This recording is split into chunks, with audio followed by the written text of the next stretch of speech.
Okay, start discussing. Paper discuss कर रहे थे ना, आई गेस। नाइस है।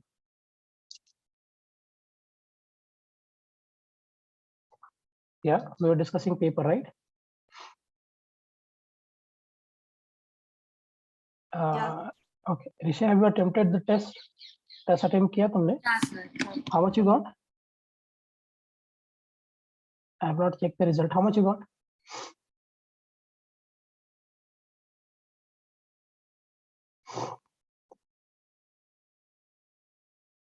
$92. Okay, good. Right, I'm sharing the screen now and we'll go discuss that. कौन से क्वेश्चन नंबर से करना है हमें? Tell me the question number. I guess ये सब किया था हमने. 15 was also done, I guess. 16 भी कर लिया था. 17 ये भी हो गया था, शायद ये भी कर लिया था हमने. Have you done this 20 number? I think we did till 23rd. 23rd, okay. The 23rd is this. Yeah, 23rd we have done. Okay, we'll go with this 24. So the sorry, the work done by a force acting on a body is shown in the figure. The total work done covering an initial distance of 20 meters. So we have to go till here. Okay, so I'll plot the graph. हमें work done करना है. And on this axis we have force here. इस axis पे displacement है. And that to be in meters. यहाँ पे force है Newton में. And the graph is like this. ऐसे move हो गया. Then we have a flat line here like this. And again we have a graph like this. And after that again we have a flat line. So this is the graph. Now here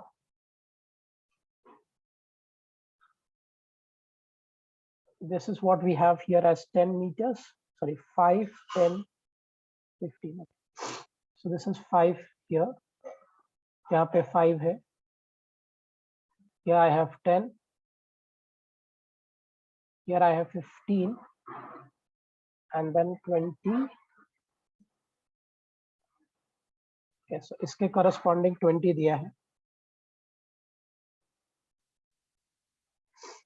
And then 25 and 30. So here we have 25 and here we have 30. Okay, forces are 5, 10, 15 and 20. So this the force here is of 5 Newton, 10 Newton, 15, and I guess the force इसके corresponding दिया है हमें, like this is of 20. हाँ, ठीक. So आपसे पूछा गया the total work done covering an initial distance of 20 meters.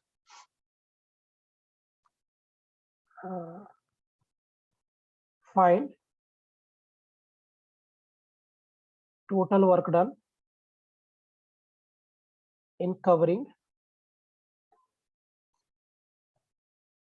initial distance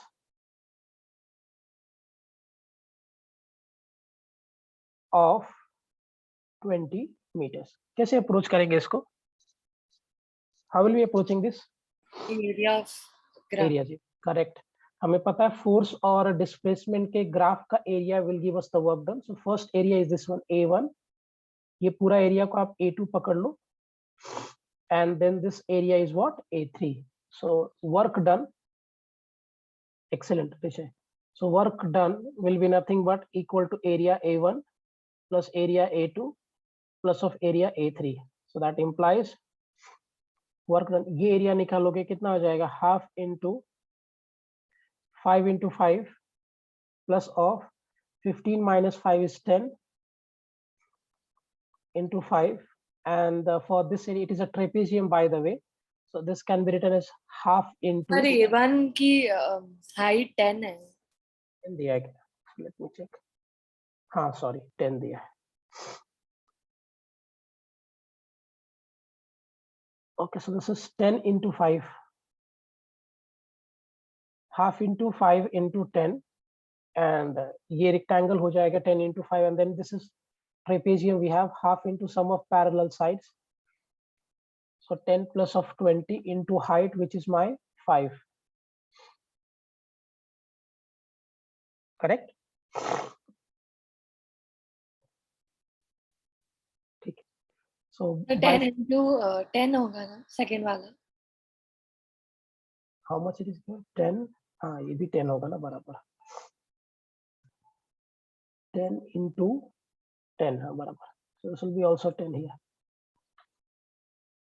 So work done कितना हो जाएगा? If we solve this is 5 here. This is 25 plus of 100 plus half into 30 into 5. This is by the way 15. So that implies work done will be 25 plus of 100 plus 75. So work done will be 200 joule.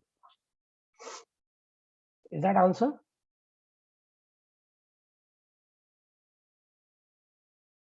It's correct. समझ गया सभी के calculations? हाँ sir.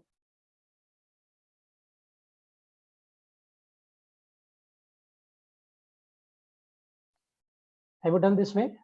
Nice and Ishita, both of you.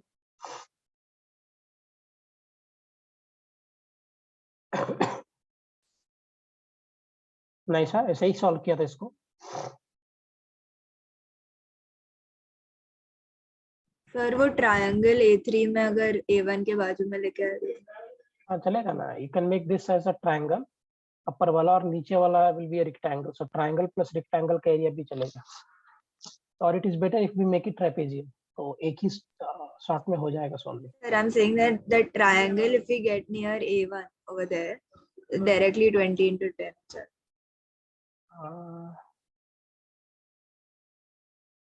20 into 10. How come? यहाँ पे क्या? Sir उसके बाजू में. ये. On the left side. A1 के left side पे. ये वाला. हाँ. If we get that will be same as the triangle in A3. Okay, so you want to get the whole area ना? ये पूरा निकाल के you'll subtract this one. No. No, we will not get this. हमें area ये चाहिए. I'll hash this. We want to have this area. ये वाला area हमें चाहिए. I'm not interested with this area. Sir, I'm saying that area will be the same as the area in A3 of the triangle. The triangle which we made in A3. When we divide A3. Yeah, so that upper triangle will be the same as this triangle. Yeah, correct. It will be same.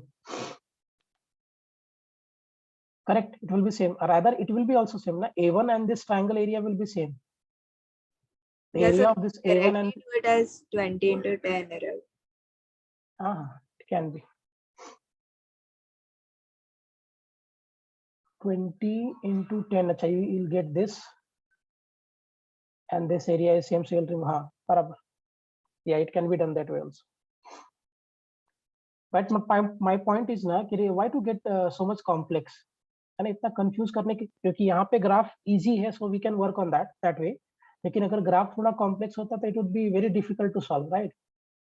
So rather हम calculation को थोड़ा easy बनाएंगे. What you are saying is absolutely right कि ये area आपने include कर लिया, इसको एक्सक्लूड कर देंगे एंड ये वाला एरिया और ये वाला एरिया बराबर है. सो अल्टीमेटली एक ये रेक्टेंगल बन जाएगा. Okay, but my point is कि keep your calculations bit easy, Naisha. Don't make it complex. ठीक है? चलो, go to the next problem. 25. A spring force of force constant 800 Newton per meter has an extension 5 centimeter. ये question JEE Mains ने पूछ रखा है, जो अभी करेंगे हम लोग. The work done in extending it from 5 centimeter to 15 centimeter.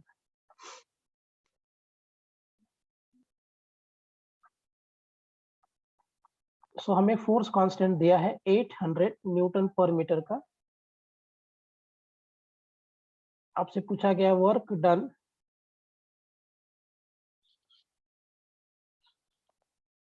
in extending it from 5 centimeter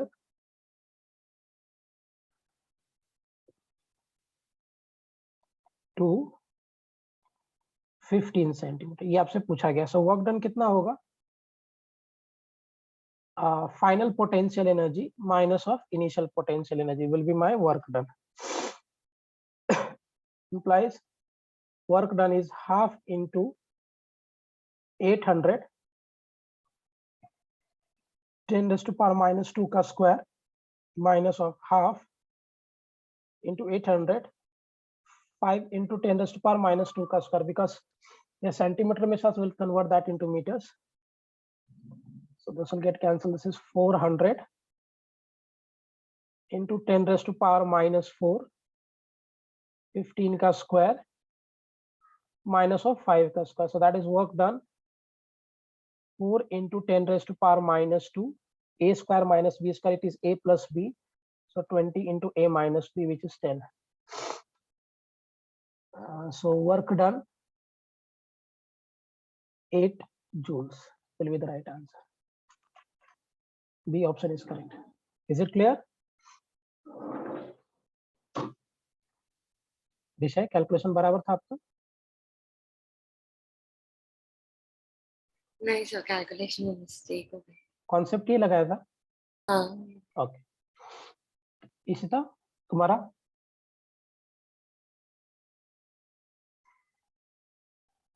Ishita, can you hear me? आवाज आ रहा है? Got it sir. Okay fine. Naisha, आपको सही था ना? Yes. Okay, fine. We'll move ahead. चलिए, question number 26. Sorry. To the free end of the spring hanging from a rigid support, a block of mass m is hung and slowly allowed to come to its equilibrium position. Then the stretched spring is D.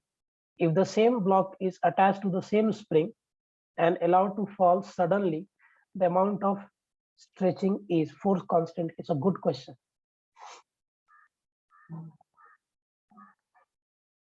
देखिए, इसको approach करते हैं। सो vertical से हमने एक spring attach कर दिया है। So from here we have attached the spring and here we have a block which is of course of m kg, और spring constant दिया k Newton per meter का। so if you have allowed to fall it slowly, तो equilibrium position पे आएगा। so its equilibrium position will be like this, थोड़ा elongate करेगा, है ना। so ये यहाँ से by the way x not length जो कि यहाँ d के बराबर दिया फॉर इक्विलिब्रियम एक्सटेंड कर जाएगा। This is for equilibrium. तो ब्लॉक पे नीचे क्या फोर्स लगेगा? mg। ऊपर क्या फोर्स लगेगा? k into D. And since it is for in equilibrium state, so इस केस में जो नेट फोर्स होगा वो 0 हो जाएगा। That implies k into D will be equal to mg। Equilibrium का मतलब net force will become 0, so therefore d we have here is mg by k। एक रिजल्ट ये आ गया हमारे पास। ठीक है, आपने सडनली अभी छोड़ दिया उसको, तो जब आप इसको सडनली छोड़ दोगे तो क्या होगा?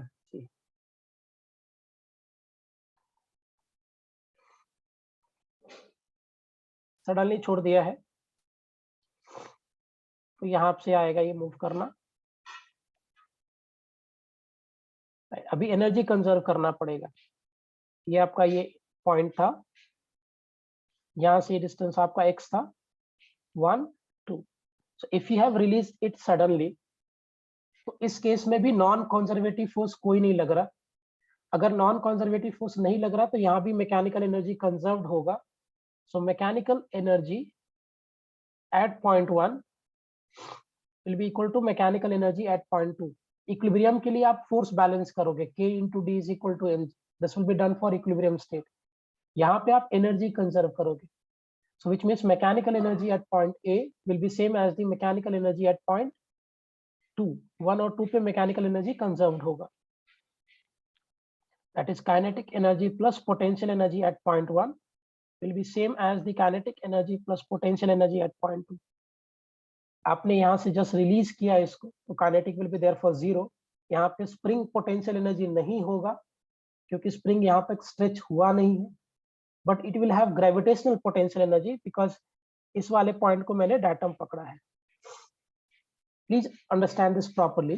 पॉइंट 1 पे we will not have any kind of kinetic energy, neither I will have here spring potential energy because अभी तक spring stretch नहीं हुआ है, तो spring potential energy नहीं होगा, kinetic energy नहीं होगा, but it will have gravitational potential energy क्योंकि datum से ये x height ऊपर है, तो यहाँ पे सिर्फ और सिर्फ gravitational potential energy होगा। Now when we come to point number sir 2, लेकिन जो फर्स्ट पॉइंट है उस पे इक्विलिब्रियम पे थोड़ी ना है। नहीं इक्विलिब्रियम पे नहीं है, अपने नेचुरल लेंथ पे है वो स्प्रिंग। तो सिंस स्प्रिंग अपने नेचुरल लेंथ पे है, इसका मतलब स्प्रिंग में कोई स्ट्रेच नहीं हुआ है, और अगर स्प्रिंग में स्ट्रेच नहीं हुआ है तो पोटेंशियल एनर्जी किधर से आएगा? इट इज हाफ के एक्स स्क्वायर ना, फॉर्मूला एक्स चाहिए एलोंगेशन या compression from natural length. Sir लेकिन इक्विलिब्रियम में भी वो नेचुरल फॉर्म है। नहीं ये अलग केस था बेटा, ये दूसरा केस है। यहाँ पे आप इक्विलिब्रियम से आगे नहीं लेके जा रहे, आप नेचुरल लेंथ से एक्स नीचे लेकर जा रहे। Getting the point? I am not moving from equilibrium, I am moving from the natural length. तो ये स्प्रिंग का नेचुरल लेंथ था, यहाँ से आपने एक्स नीचे किया इसको, to be more precise X M maximum elongation. This समझ में what I am saying? Sir लेकिन क्वेश्चन में लिखा है कि अलाउड टू फॉल सडनली, लेकिन नेचुरल लेंथ का तो फिर वो फॉल क्यों होगा? क्यों नहीं होगा? वर्टिकल रखा है ना आपने, और नीचे एक ब्लॉक लगा हुआ है और वर्टिकल रखा है। इफ यू लीव इट तो ग्रेविटी की वजह से ब्लॉक नीचे आएगा ना। तो अगर आपने ऐसे ऐसे स्प्रिंग को कनेक्ट करके छोड़ दिया तो because of the weight of that block it will come down ना। Okay like got it? Yes sir. Okay, now if we come to point number 2, यहाँ से आपने रिलीज किया तो यहाँ पे काइनेटिक एनर्जी था नहीं, since we have started moving it from the natural length, तो ऑफ कोर्स इसके पास स्प्रिंग पोटेंशियल एनर्जी नहीं होगा बिकॉज स्प्रिंग में कोई कंप्रेशन या एलोंगेशन नहीं है। बट इसको मैंने डायटम पकड़ा था, so therefore it will have gravitational potential energy which is mgxm. xm is your maximum elongation. Now when this block will come to point number 2, here also block आने के बाद थोड़ी देर के लिए ब्लॉक रुकेगा। Now since block यहाँ रुक गया है, therefore ब्लॉक का फिर से काइनेटिक एनर्जी 0 हो जाएगा। Now block is on datum, so it will not have any kind of gravitational potential energy. दो चीज अभी नहीं है, काइनेटिक नहीं है, ग्रेविटेशनल पोटेंशियल एनर्जी नहीं है। लेकिन सिंस स्प्रिंग में एलोंगेशन हो गया by the amount xm, so it will have spring potential energy now. तो इसके पास अभी स्प्रिंग पोटेंशियल एनर्जी होगा हाफ के xm का स्क्वायर, है ना। जैसे आपने छोड़ा है ब्लॉक यहाँ पे आएगा मोमेंटरली, थोड़ी देर के लिए रुकेगा, फिर ये ऊपर जाएगा। तो जब ब्लॉक यहाँ पे आ गया है, so block will not have any kind of kinetic energy here. Now since this block is on datum, तो spring potential energy नहीं होगा, और spring में elongation है xm length का, so therefore spring will have spring potential energy. So we have mg into xm is equal to half k xm का square, this will get cancelled. So xm कितना होगा? 2 mg by k, and we know that 2 mg by k is what? D. So implies xm कितना हो जाएगा? Twice of D. Is it clear properly? Ankita समझा बेटा आपका calculation? Okay, Naisa आपका आया था आंसर इसका? गुड क्वेश्चन बाय द वे। हाँ इशिता विषय दोनों को क्लियर है? Calculation for equilibrium and this? Yes okay good, so good question, very very good question. Equilibrium के एलोंगेशन के लिए आपको फोर्स बैलेंस करना पड़ेगा और मैक्सिमम एलोंगेशन के लिए आपको एनर्जी कंजर्व करना पड़ेगा, तभी दोनों रिजल्ट मिले। तो आप देखो कि इक्विलिब्रियम के लिए जो एलोंगेशन होता है ना, उसका डबल होता है मैक्सिमम एलोंगेशन। मतलब जस्ट फॉर एग्जांपल, अगर आप स्प्रिंग को ऐसे छोड़ोगे ना, तो यहाँ से 20 मीटर नीचे जाएगा, फिर 10 मीटर पे आके इक्विलिब्रियम में आ जाएगा.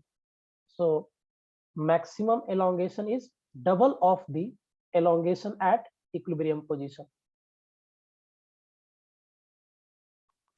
Fine. We'll तो proceed. 30 मीटर पे जाएगा फिर 10 मीटर पे. हाँ 30 नहीं बेटा, 20 हाफ होता है ना. So अगर आप छोड़ोगे तो 20 मीटर पे आएगा मैक्सिमम, फिर थोड़ा ऊपर आ जाएगा 10 मीटर. सर पर maximum is twice of D right. Twice of d, yeah. So I have taken 10 meter as the equilibrium elongation. तो maximum elongation कितना होगा? 20 मीटर. करेक्ट. या अगर आप ऐसे बात करोगे, if you assume that the elongation for equilibrium is 15 centimeter, so maximum elongation will be 30 centimeter. Double हो जाएगा उसका. क्लियर आयशा?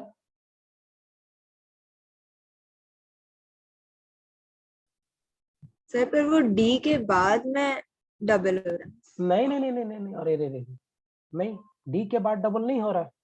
ये डबल अपने नेचुरल लेंस, ये नेचुरल लेंस से डी आ रहा है फॉर इक्विलिब्रियम, और नेचुरल लेंस से 2D आ रहा है.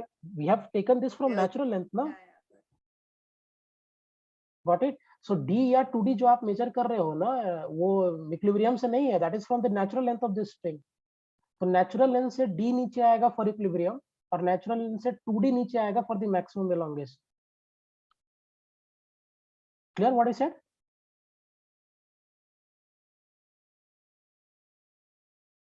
ऐसा क्लियर है क्या बोला मैंने? हाँ. ओके चलो मूव अहेड.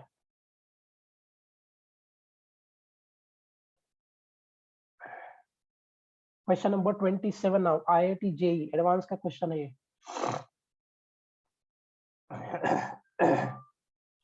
एंड 2009 का क्वेश्चन क्या कहता है देखते हैं. If xva denotes displacement, velocity and acceleration of the particle executing simple harmonic motion of time period t, then which of the following does not change with time? तो time के साथ क्या चेंज नहीं करेगा? a into t by x, a square into t square, 4 pi square into v square, and what this stuff will change? Will not change. Okay.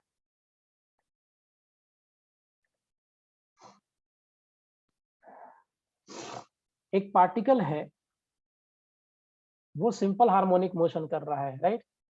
xva denotes displacement, velocity and acceleration of the particle. x कितना हो जाएगा? a sin omega t plus y. Velocity कितना होगा? a omega cos omega t plus 5. और acceleration कितना होगा? minus a omega square. I hope you remember this formula. Sin omega t plus of 5. So this will be all the variables.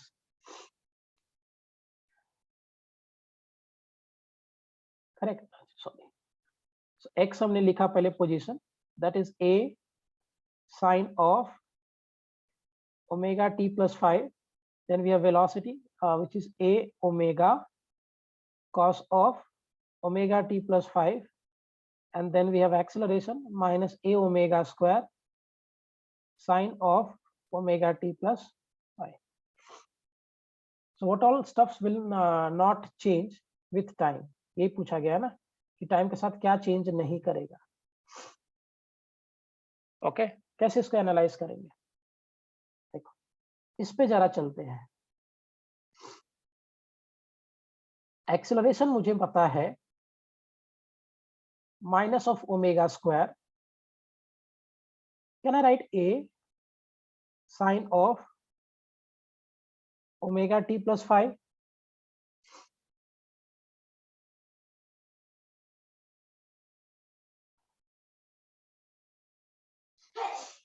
लिख सकते हैं क्या?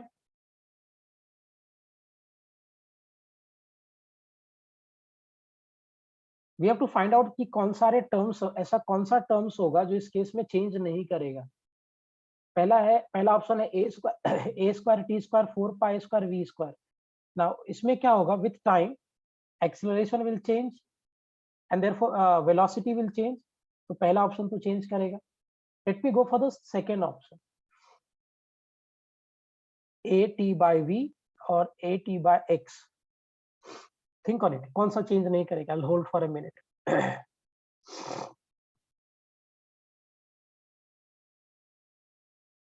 एक बार ट्राई करके देखो.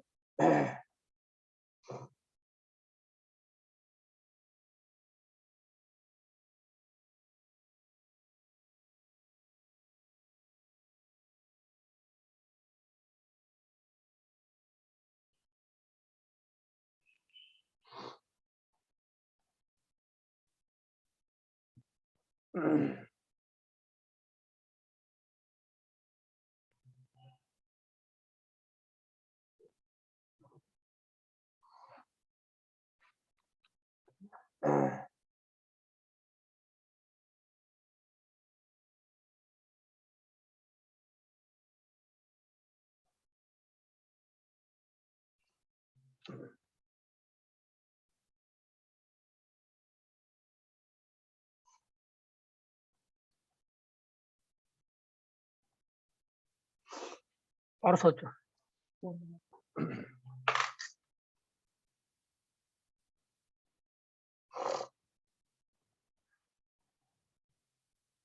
Think on it. Do it fast, फटाफट करो.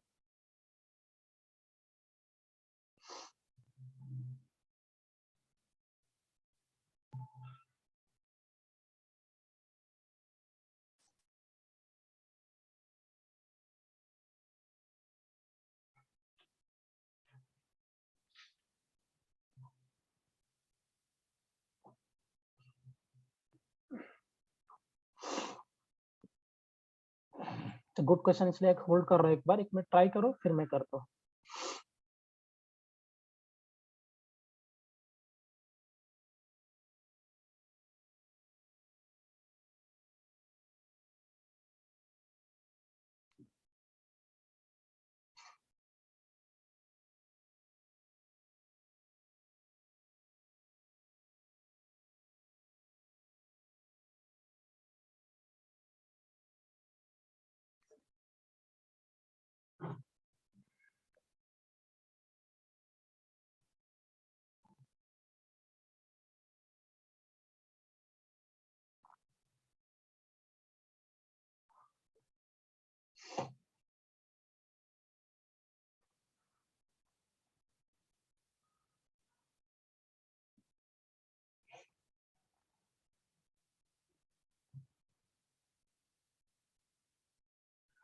देखो मैं करता हूँ. We'll go for the second option and we'll try to check the second option. देखिए सेकेंड ऑप्शन जो था, पहला ऑप्शन तो नहीं होगा. I'll stick to the options, तो ज्यादा समझ में आएगा. टाइम के साथ एक्सेलरेशन चेंज करेगा, वेलोसिटी चेंज करेगा, therefore this term will change. Time के साथ here also acceleration will change, velocity will change, तो ये वाला टर्म भी चेंज करेगा. So A and C cannot be the options. तो बच गया चेक करने के लिए B and D. So we'll discuss this. हालांकि डायरेक्टली समझ रहा है हमें कि बी आंसर होगा, बट फिर भी इस ऑप्शन पे चेक करते हैं. A T by x. बोलिए एक्सेलरेशन कितना होता है? Is it omega square x into T by x? This x and x will get cancel. So acceleration into T by x will be equal to what? Omega square को क्या लिख सकते हैं? What we can write omega square as 2 pi by T का whole square into T. So a T by x is equal to 4 pi square t square into t. This t and t will get cancelled. So a t by x कितना हो जाएगा? 4 pi square by t. अब देखो जब particle SHM करता है उसका time period constant होता है. 4 pi is a constant term, so therefore ये जो पूरा टर्म है, ये पूरा टर्म क्या रहेगा? Constant. So we can conclude from this that a t by x will be constant, which proves that कि option number B is right. अगर हम ऑप्शन नंबर डी को देखें, so we have A T by V over there. अब acceleration को आप omega square into X into T लिख सकते हो. Velocity is what? वेलोसिटी होगा from here we have omega under root of A square minus X square. ये कभी cancel नहीं होगा, तो एक्स चेंज करेगा तो ये वाला पूरा टर्म चेंज करेगा, देयरफॉर ये कांस्टेंट नहीं है. The correct answer is what? Option number B. Am I clear properly? इसी तरह समझा बेटा आपको कैलकुलेशन?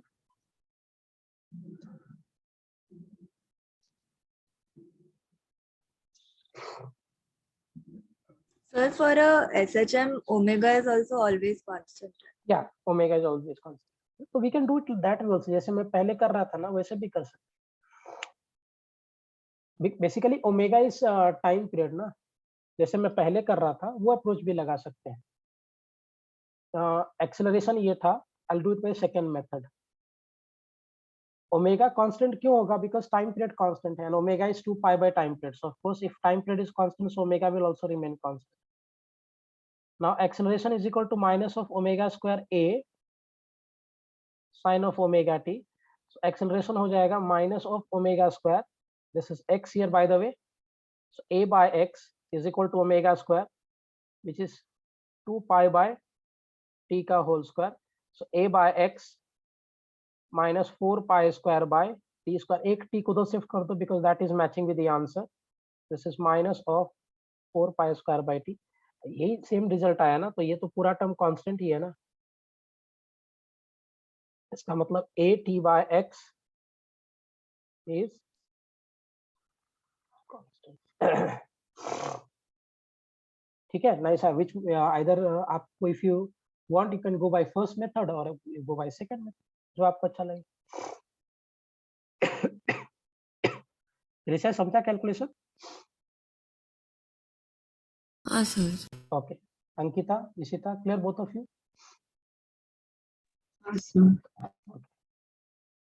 निशिता आपको समझ गया?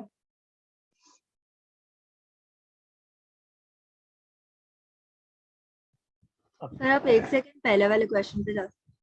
इसके पहले वाला. ओके.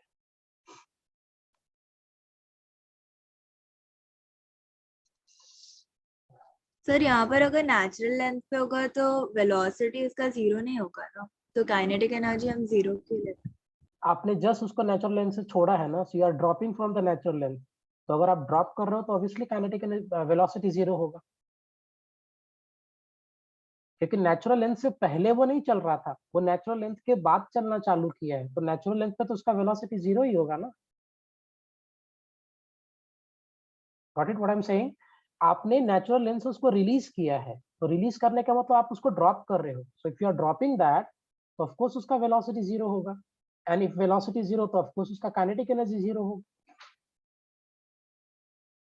समझ में आया क्या बोला मैंने? नहीं सर नहीं. Yes, like see here, I'll take the. अब ऐसे समझने का ट्राई करो. We have a block here. ऐसे आपने पकड़ा है, यहाँ पे स्प्रिंग लगा, इधर एक ब्लॉक है, आपने इसको यहाँ से छोड़ा है. So if I am releasing it from here, यहाँ से अगर मैं इसको छोड़ रहा हूँ, जैसे ये ड्रॉप हुआ है, उस मोमेंट पे तो वेलोसिटी 0 होगा ना. और अगर उस मोमेंट पे वेलोसिटी 0 है, तो बट ऑब्वियस है कि वहां पे काइनेटिक एनर्जी 0 होगी, क्योंकि आपने वहीं से रिलीज किया है. जैसे ये मान लो आपका स्प्रिंग है, यहाँ पे ब्लॉक लगा है, यहाँ से मैं छोड़ रहा हूँ इसको. सो if I am releasing from here implies the kinetic energy here will be 0 ना, क्योंकि यहाँ पे तो उसका वेलोसिटी 0 था, वेलोसिटी इसके बाद इसको आया है. समझ में आया क्या बोला मैंने? ऐसा? या ओके.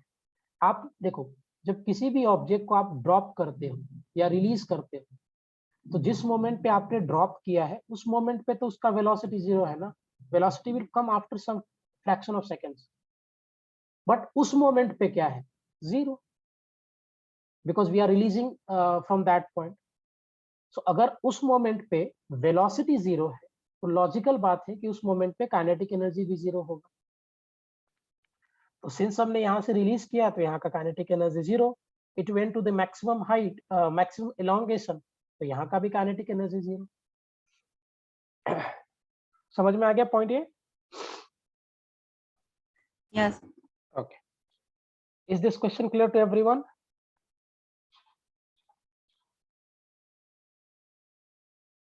चलो आगे बढ़ते हैं.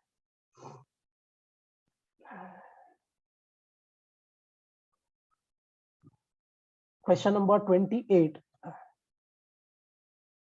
The displacement of a particle in SHM varies according to the relation x is equal to 4 cos pi t.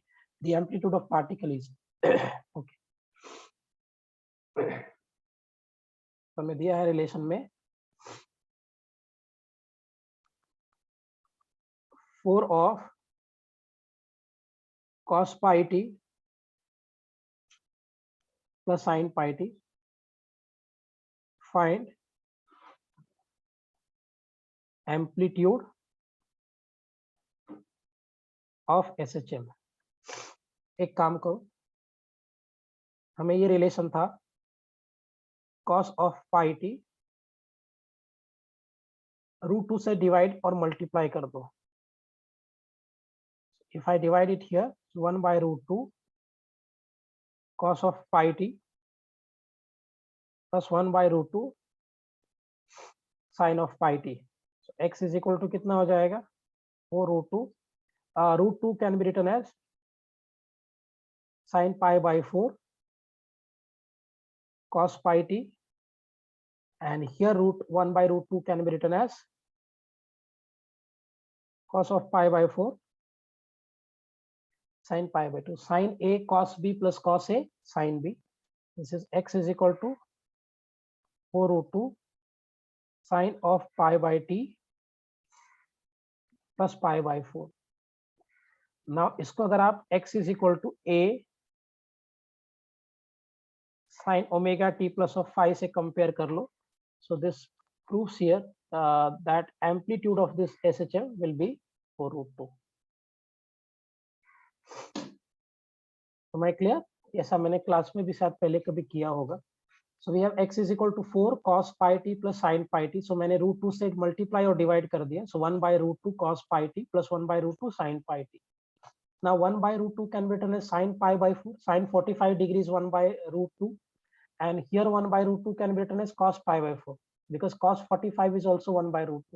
Sin a cos b plus cos a sin b is sin a plus b, and if I compare it with x is equal to a sin omega t plus phi, so that gives us that the amplitude is what? 4 √2. Is it clear?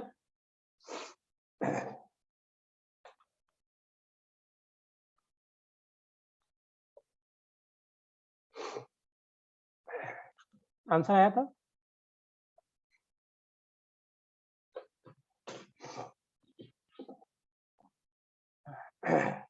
Naisa, तुम्हें answer आया था इस problem का? हाँ okay, समझ में आया सभी को? विषय क्लियर है? कैलकुलेशन इसका?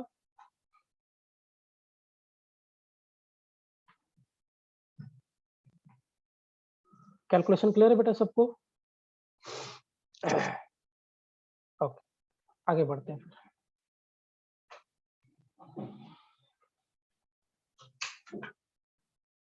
चलिए, question number 29. A particle executing a simple harmonic motion has a time period of 6 seconds. The time taken by particle to move from mean position to half the amplitude starting from the mean position. ये तो easy question है. We'll work on this.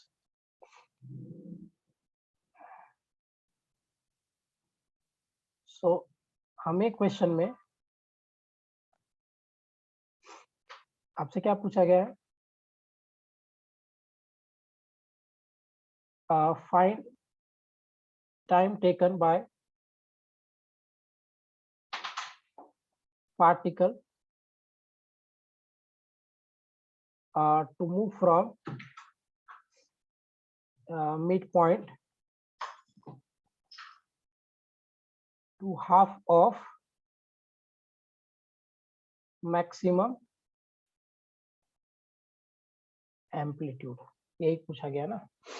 तो phasor से भी कर सकते हो, या फिर you can do it like this also, जैसे मैं भी करने फेजर से कर लेते हैं.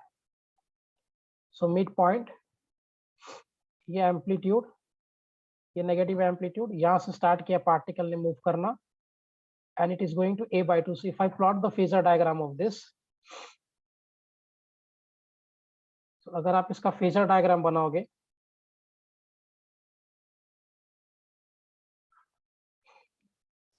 आई hope you remember the phasor diagram कैसे प्लॉट किया था हम लोगों ने. तो पार्टिकल अभी a by √2 पे पहुंचा. So if you take the projection of a by √2, it will lie somewhere here, sorry a by 2, तो यहाँ कहीं लाई करेगा, इससे थोड़ा छोटा डायग्राम हो गया। सो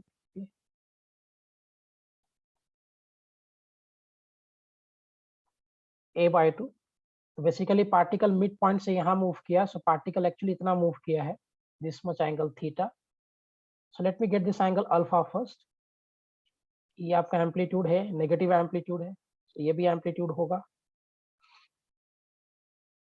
सो if I go in this triangle OPQ, क्या मिलेगा हमें रिजल्ट में, that in triangle OPQ cos alpha will be equal to what, base by hypotenuse, so OQ by OP, cos alpha is OQ by OP, so that implies cos alpha is a/2 by a, this will get cancelled, so cos alpha is equal to 1/2, that implies alpha will be equal to what, pi/3। so अगर मेरा alpha pi/3 है, so if I want to get this theta, तो हमें पता है यहाँ से that theta plus of alpha is equal to pi/2, so theta plus pi/3 is pi/2, theta कितना हो जाएगा, pi/2 minus pi/3, that is equal to pi/6। now theta can be written as omega into t is equal to pi/6, 2 pi by capital T into t is pi/6, this pi and pi term will get cancelled, small t कितना हो जाएगा, capital T by 12, this is 2 here, so my time period will be 1/2 seconds is the right answer।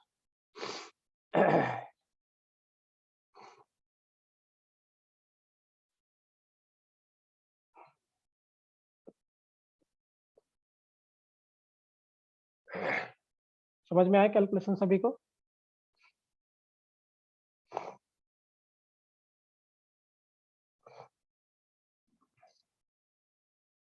ऐसा clear है?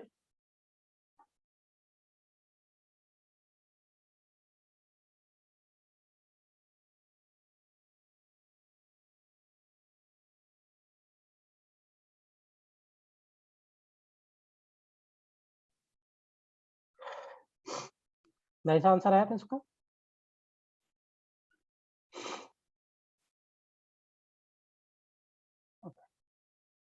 Am I audible to all? आवाज आ रहा है सबको? Okay, समझ में आया बेटा कैलकुलेशन? ओके, चेक करो अच्छे से।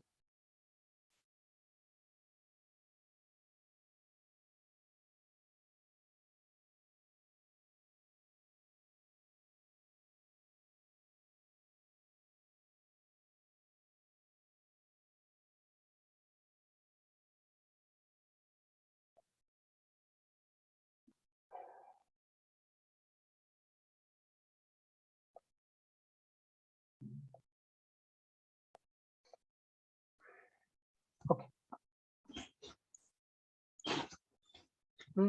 Any doubt D1?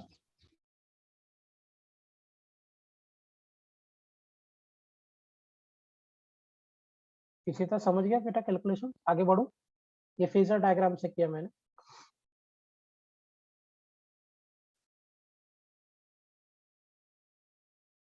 किसी तरह कैलकुलेशन क्लियर है? चलो move forward.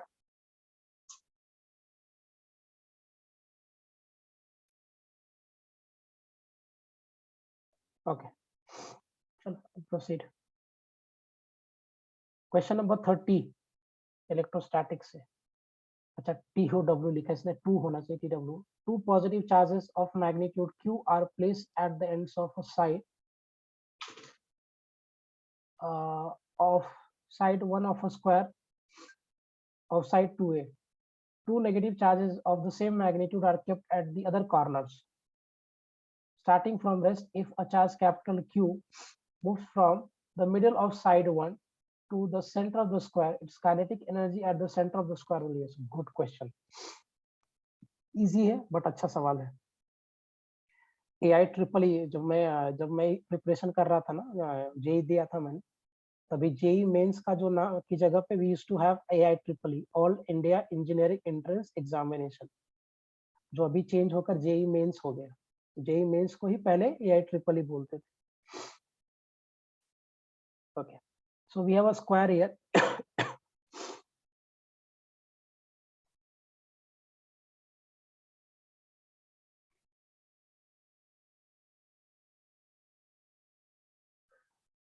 We have a square here,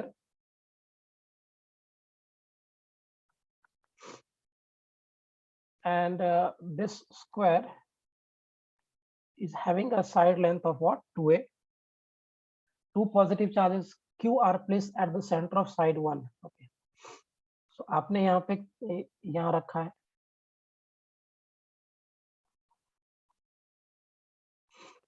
and here we have negative charge minus q.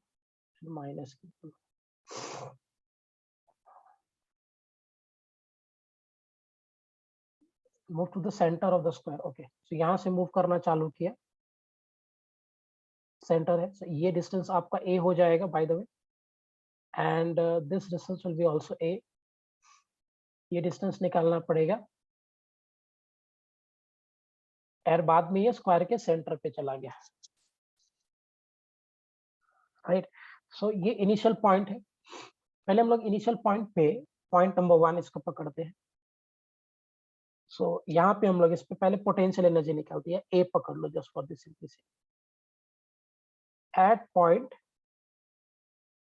ए, बोलिए इसका पोटेंशियल एनर्जी कितना होगा? 1/4 pi epsilon naught Q by A plus 1/4 pi epsilon naught Q by A। ये 2a है, ये a है, सो Pythagoras theorem से हो जाएगा 4a स्क्वायर, तो ये हो जाएगा 5a square in √5a minus of 1/4 pi epsilon naught Q by √5a minus of 1/4 pi epsilon naught Q by √5a। So मेरा इनिशियल पोटेंशियल एनर्जी कितना हो जाएगा? 1/4 pi epsilon naught Q by A, बाहर ले लो, so will have 2 minus of 2/√5। ये यहाँ पहुंच गया, equation number 1। When we reached here, अब ये डिस्टेंस निकालिए, कैसे करोगे आप ये distance? I will be getting this distance.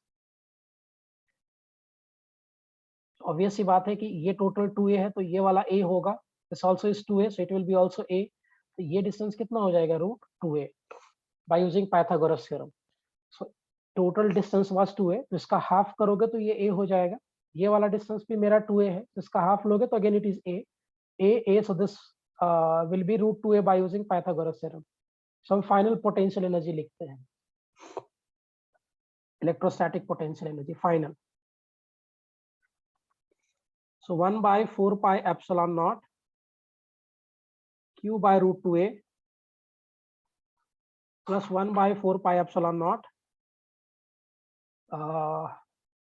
here also plus Q by √2a, same distance होगा, minus of 1/4 pi epsilon naught Q by √2a minus of 1/4 pi epsilon naught Q by √2. So this will be getting cancelled. So final क्या आ जाएगा? 0, right. अब obvious सी बात है कि उस पूरे प्रोसेस में कोई भी नॉन कंजर्वेटिव फोर्स या फ्रिक्शन वगैरह एक्ट नहीं हुआ है, सो मैकेनिकल एनर्जी कंजर्व्ड रहेगा। सो आई कैन, ये वाला पॉइंट आप भी ले लो सेंटर पर।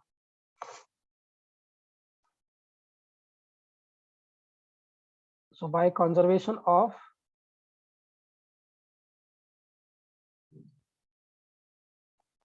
mechanical energy, what we can say that mechanical energy at point A will be same as the mechanical energy at point B. That implies, अच्छा point A पे काइनेटिक एनर्जी नहीं होगा बिकॉज जस्ट आपने यहाँ से release किया इसको, but it will have potential energy 1/4 pi epsilon naught Q by A 2 minus of 2/√5। Point B पे पोटेंशियल 0 है, only it will have kinetic energy. इसका काइनेटिक एनर्जी कितना हो जाएगा? If we work out here, अच्छा ये एक चार्ज तो लेना ही भूल गया मैं, तो पोटेंशियल निकाल दिया, क्यू होगा ना, the second charge will be Q, here also it will be, हालांकि यहाँ तो कैंसिल हो जाएगा, so doesn't matter. So kinetic energy कितना हो जाएगा, 1/4 pi epsilon naught a 1 minus of 1/√5.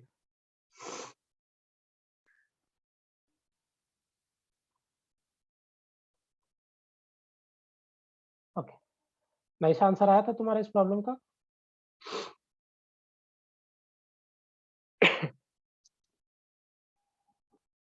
Sir आप प्रीवियस स्लाइड पे जा सकते हैं। हाँ,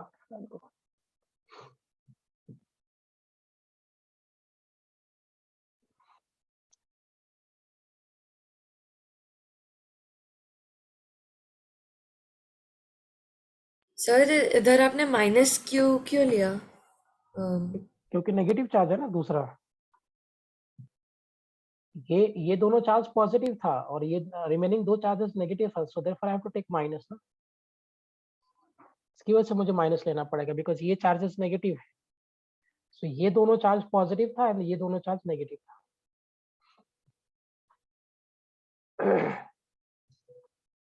समझ गया ऋषि? हाँ सर। ओके,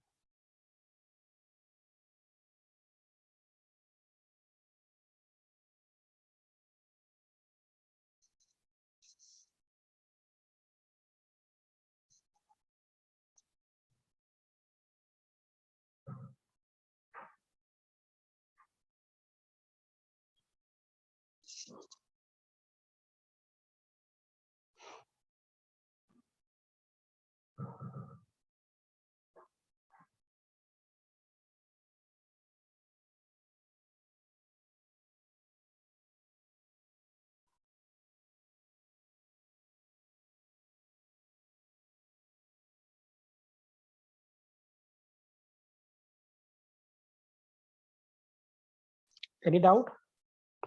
ऐसा कोई डाउट इसमें कि समझ गया अच्छे से?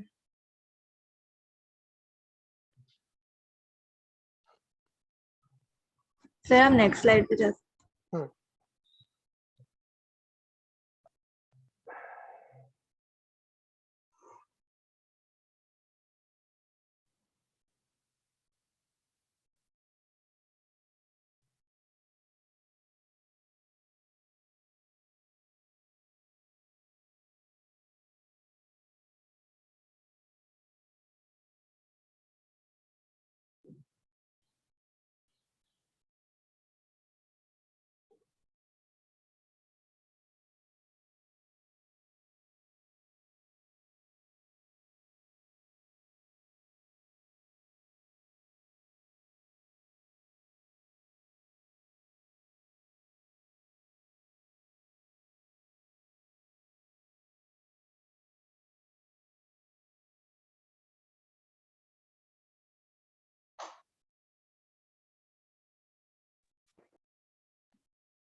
डन, आगे बढ़े।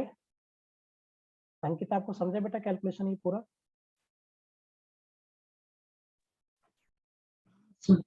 ओके, नाइस, हो गया, समझ गया अच्छे से? हाँ चलो go to the next one, question number 31, the total charge in is. अच्छा क्वेश्चन, भारतीय विद्यापीठ, ये पुणे का कॉलेज है। What is the total charge in coulombs of 75 kg of electron? 75 kg electron में कितना चार्ज होगा? तो पहले तो कितना इलेक्ट्रॉन होगा वो देखना पड़ेगा। ठीक है, सो हमसे पूछा गया है that find charge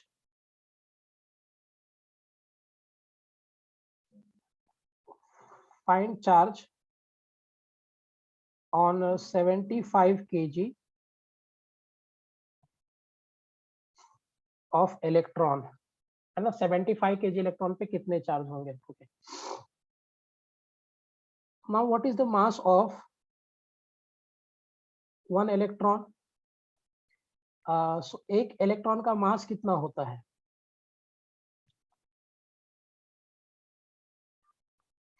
uh, 9.1 into 10 raised to power minus of 31 kg is the mass of electron. मान लो capital N is the number of electrons, number of electrons. So can I say that N into 9.1 into 10 raised to power minus 31 is equal to 75 kg? N कितना हो जाएगा? 75 divided by 9.1 into 10 raised to power minus 31. So if you round it just for the simplicity into 10 raised to power 31. So अगर हम इसको divide कर दें, I'll be using the calculator here. 75 divided by 9, 8.3. 8.3 के आसपास आएगा. 8.24 into 10 raised to power 31 electron. इतना electrons हो गया. Now charge of one electron, एक इलेक्ट्रॉन पे चार्ज कितना होता है? Minus of 1.6 into 10 raised to power minus 19 coulomb. So total charge कितना हो जाएगा? So total charge will be minus of 1.6 into 10 raised to power minus 19 into 8.24 into 10 raised to power 31. So 8.24 into 1.6. So that means that my total charge I am having here minus of 13.184 plus 31 minus 19, so 11 हो जाएगा. तो total charge को हम लोग capital Q से denote कर लेते हैं. So capital Q is minus of 13.184, is 31 minus 10 raised to power 12. So we will go with the 13 इसके टर्म में है. So एक जीरो और आप यहाँ से एडजस्ट कर लो.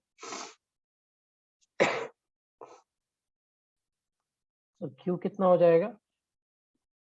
1.3184 into 10 raised to power 13. So if I round it, so this will be minus of 1.32 into 10 raised to power 13 coulomb will be the final answer. और वैसे भी ये सॉल्व करने की जरूरत नहीं है, डायरेक्टली भी दिख रहा है ऑप्शन से. देखो कैसे डायरेक्टली दिख रहा है, क्योंकि फर्स्ट ऑप्शन पॉजिटिव चार्ज है, हो नहीं सकता. ये भी प्लस है, हो नहीं सकता. ये भी प्लस है, हो नहीं सकता, बिकॉज इलेक्ट्रॉन पे नेगेटिव चार्ज होता है. तो एक ही आंसर बच रहा है, which is option number C, and that is correct.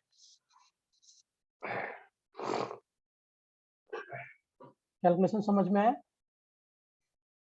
और देख लो अच्छे से, फिर आगे बढ़ते हैं.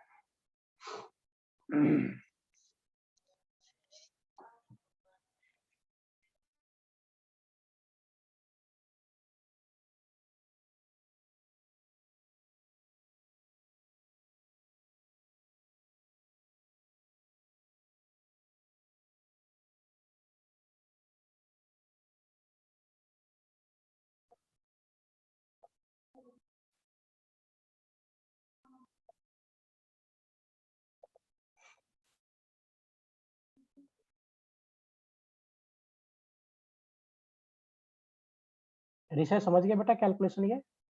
हाँ सर. चलो आगे बढ़ो. बाकी सबको क्लियर है? दिया, Ishita, both of you, is it clear? Yes. Okay, चलो आगे बढ़ते हैं. Good question.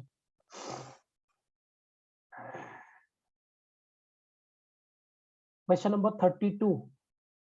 A charge Q is placed at the center of a line joining two equal charges, each equal to capital Q. The system of three charges will be in equilibrium if Q is equal to. Okay. Gujarat CET का question है.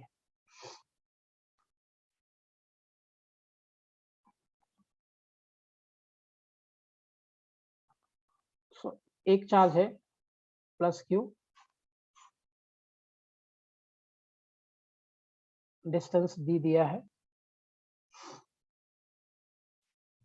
दिया नहीं है, we will assume the distance D, centre of the line joining the two charges, एक यहाँ इनके centre के बीच में एक रखा है आपने,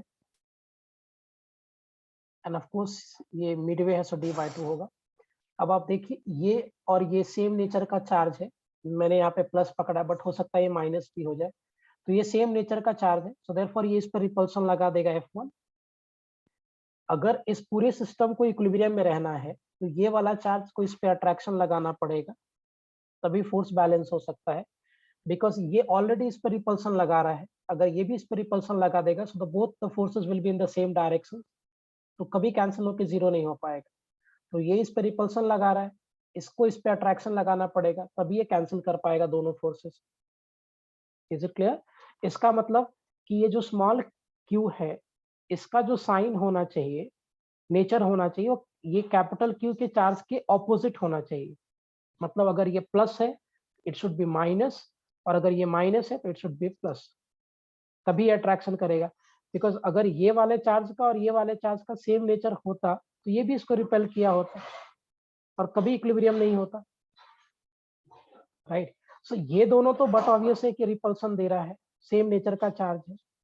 अगर ये पूरे सिस्टम को इक्विलिब्रियम में रहना है तो ये बीच वाला चार्ज का जो नेचर होगा वो इस वाले चार्ज का ऑपोजिट होगा। It is plus it will be minus, if it is minus it will be plus. तो आंसर नेगेटिव में आएगा bye the way.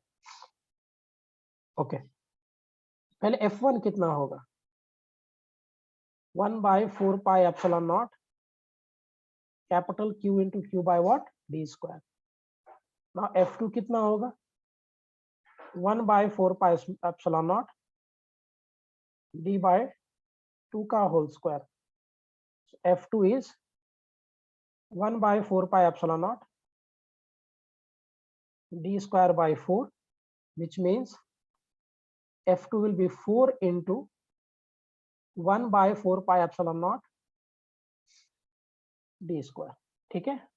So for equilibrium,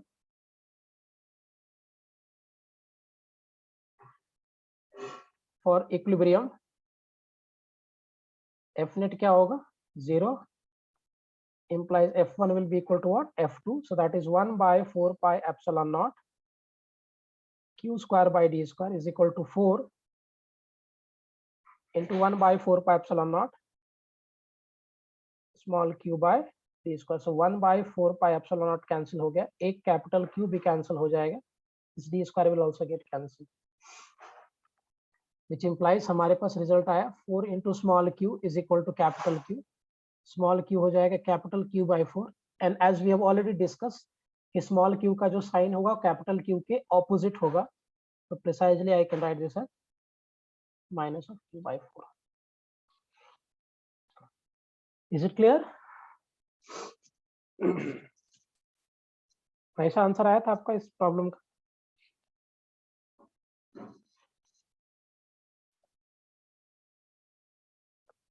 okay, Rishabh तुम्हारा हो गया था ये problem solve?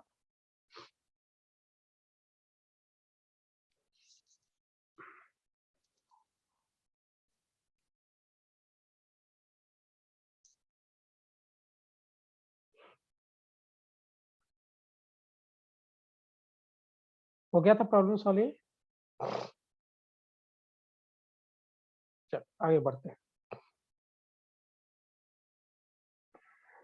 Question number 33. Three charges Q0 minus Q and minus Q are placed at the vertices of an isosceles triangle, right angle triangle as shown in figure. The net electrostatic potential energy is 0 if Q0 achieved. Discuss this. एक right angle triangle दिया by the way.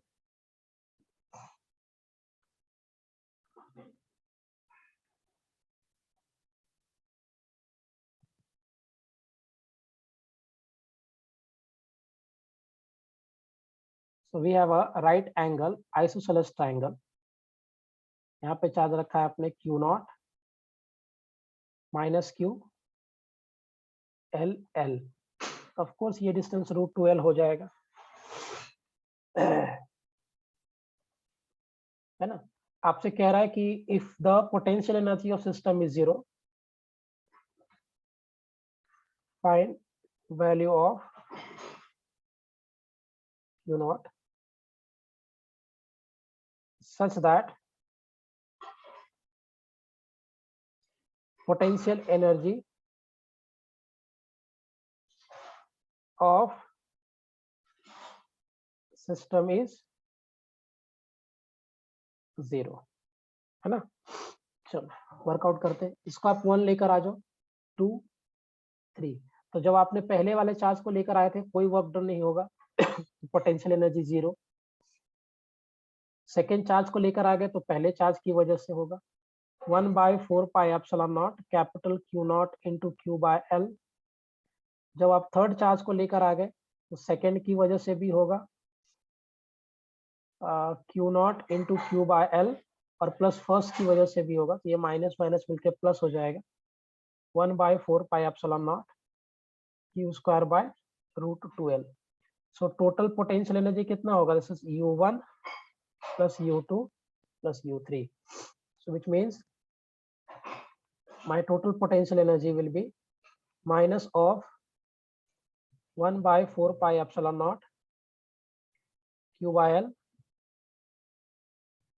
1/4 pi epsilon naught Q/L plus of 1/4 pi epsilon naught Q² / √2L। हमें question में दिया हुआ है the total potential energy should be equal to what, 0 minus of 1/4 pi epsilon naught L plus of 1/4 pi epsilon naught √2L. So it will come this side, so twice into 1/4 pi epsilon naught L, 1/4 pi epsilon naught √2L. So 1/4 pi epsilon naught cancel हो जाएगा, this Q and Q will get cancelled, L और L cancel हो जाएगा, that implies Q naught is equal to Q/2√2, this will go inside। Answer किसके term में दिया है, okay, so this means Q naught कितना हो जाएगा, do it in the next page। हमें यहाँ से मिला Q naught is equal to what, Q/2√2, so which implies Q naught will be Q, root के अंदर हो जाएगा, दिस इज 8। आंसर में थोड़ा और एडजस्टमेंट करना है, so multiply by 2 here and here, Q naught हो जाएगा this is 2Q by √32 is the right answer. हाँ, दैट इज द करेक्ट, यही ऑप्शन सही है। थोड़ा सा आंसर्स के लिए हमें एडजस्टमेंट करना पड़ेगा। समझ में आ गया कैसे लिखा पोटेंशियल एनर्जी। आप तीनों चार्ज को इन्फिनिटी से लेकर आओ, पहले वाले चार्ज को लेकर आ गए तो कोई वर्क डन नहीं, क्योंकि इसके पहले कोई चार्ज नहीं था, तो पोटेंशियल एनर्जी 0। जब आप सेकेंड चार्ज को लेकर आ गए तो फर्स्ट चार्ज की वजह से वर्क डन होगा, so we had potential energy due to first charge. जब आप थर्ड चार्ज को लेकर आ गए तो सेकेंड और फर्स्ट चार्ज दोनों की वजह से आएगा, सबको ऐड किया, I got the total potential energy, ये 0 के बराबर था, and then we solved it to get the answer of Q।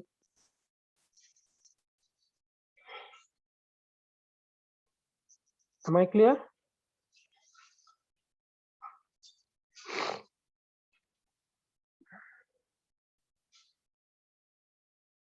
विषय आपको हुआ था सॉल्व भी बेटा क्वेश्चन?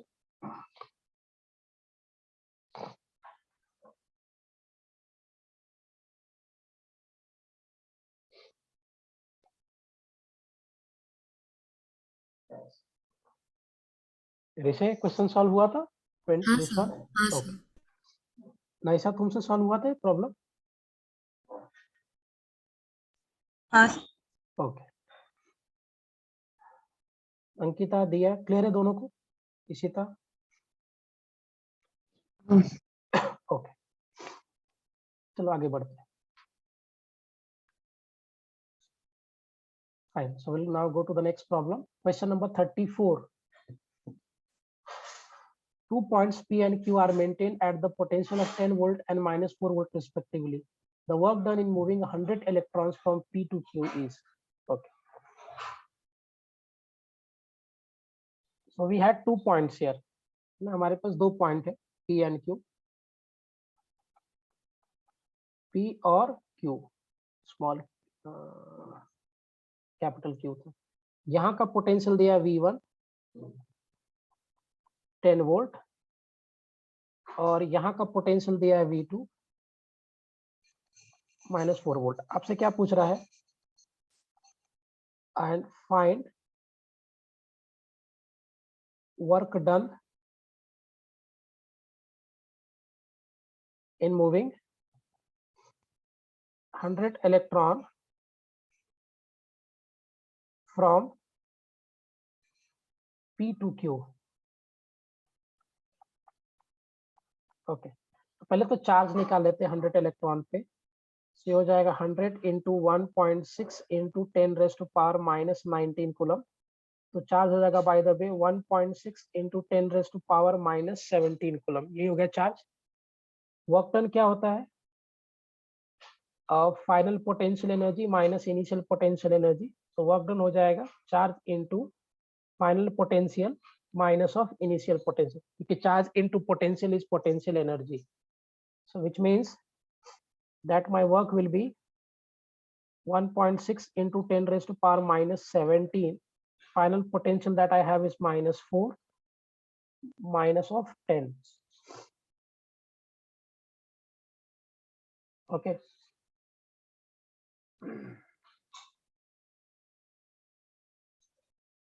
तो वर्क डन कितना हो जाएगा? 1.6 into 10⁻⁻17 into -14. ये हम लोग वर्क डन निकाल रहे हैं एक्सटर्नल फोर्स की वजह से. कंजर्वेटिव फोर्स की वजह से वर्क डन इसका ऑपोजिट हो जाएगा, मतलब वो प्लस में आएगा, ये माइनस में आएगा. So work done is 1.6 into 14 into 10⁻⁻17. So if I do it in the calculator, so we had here 1.6 multiplied by 14 is 2.24. 22.4. We have work done here 22.4 into 10⁻⁻17. That implies work done हो जाएगा minus of 2.24 into 10⁻⁻16 joule. ये work done due to the external force हो गया. Conservative का इसका उल्टा लेना पड़ेगा, मतलब प्लस में होगा वो.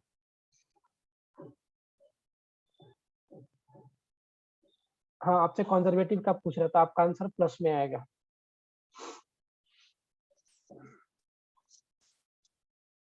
क्योंकि work done due to conservative force जो होता है, it is a negative of potential energy का चेंज, है ना. Work done due to, I hope you remember this, work done due to external force is change in potential energy, and work done due to conservative force जो होता है ये होगा negative of change in potential energy. तो ये already work done negative आ रहा है, तो इसका माइनस करोगे तो प्लस में आ जाएगा work done due to conservative force. ऐसा आंसर आया था इस प्रॉब्लम का आपका? ये अच्छा सवाल क्वेश्चन है. हाँ सर. गुड. ऋषि आपको? नहीं सर, मैंने माइनस के साथ आंसर. ओके, कोई बात. इशिता, दिया, दोनों को क्लियर है कैलकुलेशन इसका? Yes. ओके. इशिता आपको बेटा कैलकुलेशन समझ गया?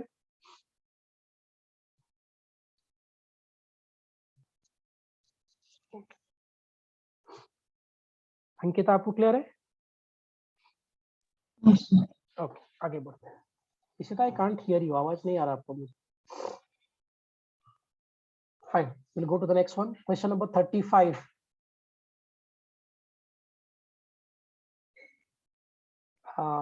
On moving a charge of 20 coulomb by 2 centimeter, 2 joule of work is done. Then the potential difference between the points is. Okay. चलो देखते हैं इसको.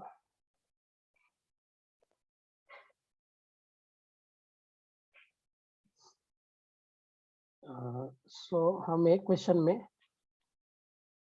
चार्ज दिया 2 कूलम का, 2 सेंटीमीटर से आपने मूव किया इसको, और वर्क डन कितना दिया हुआ है? 2 जूल. आपसे क्या पूछ रहा, फाइंड पोटेंशियल डिफरेंस, है ना, बहुत इजी क्वेश्चन है। फाइंड पोटेंशियल डिफरेंस आपसे पूछ रहा है। हमें ऑलरेडी पता है that my work done is charge into potential difference.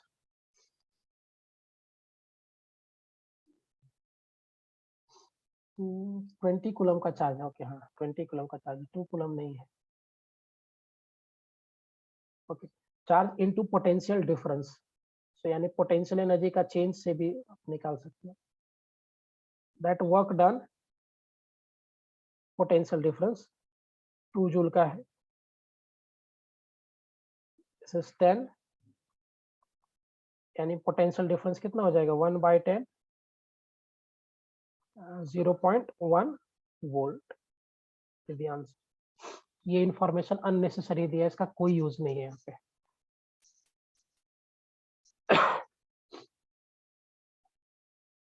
Clear?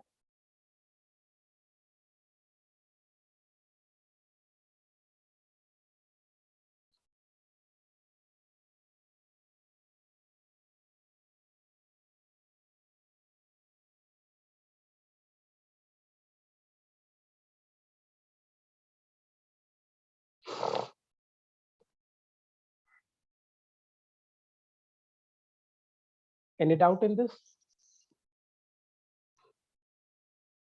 वैसा क्लियर है बेटा कैलकुलेशन आपको?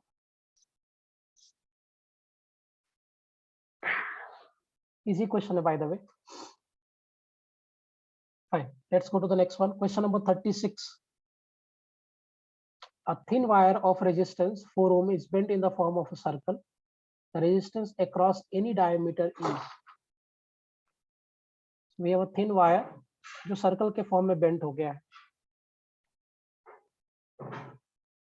और इसका रेजिस्टेंस कितना दिया है, 4 ओम। आपसे डायमीटर के क्रॉस इसका पूछ रहा है।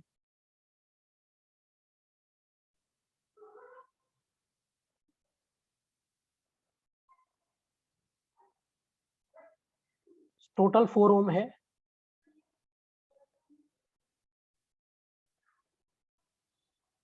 सो डायमीटर से डिवाइड किया आपने तो रेजिस्टेंस इक्वली डिवाइड होगा, so this will be of 2 ओम और ये भी 2 ओम होगा। एंड नाउ सिंस यहाँ पे आने के बाद करंट डिवाइड हो रहा है, so this R1 and R2 will be connected in parallel. So 1/R अगर आप निकालोगे, this is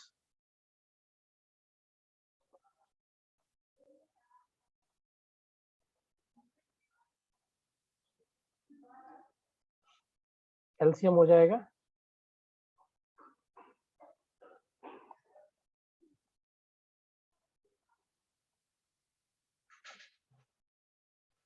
R will be of 1 ohm. Is it clear? Rishi answer आया था बेटा इस प्रॉब्लम का?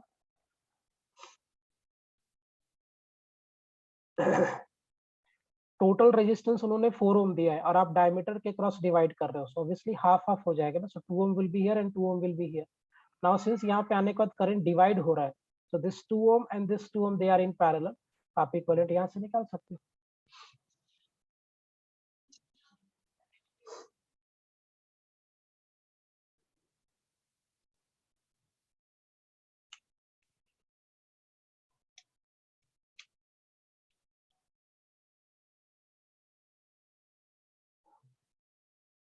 नाइशा, आपका आंसर आया था इस प्रॉब्लम का, रेजिस्टेंस वाला क्वेश्चन का? Yes. Okay, good. ऋषि, तुम्हारा आंसर आया था इसको?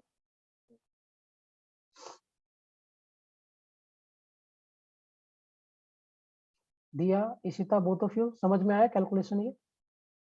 Yes, sir. ओके, आगे बढ़ते हैं। गुड क्वेश्चन, इजी है। इसमें मजा तभी आएगा जब एक पर्टिकुलर एंगल पे पूछेगा, ये तो डायमीटर के क्रॉस था तो इक्वली डिवाइड हो जाएगा। Question number 37, each resistance shown in figure is of 2 ohm, the equivalent resistance between A and B, A और B के क्रॉस equivalent resistance पूछ रहा है, and all the resistance is of 2 ohm. Fine.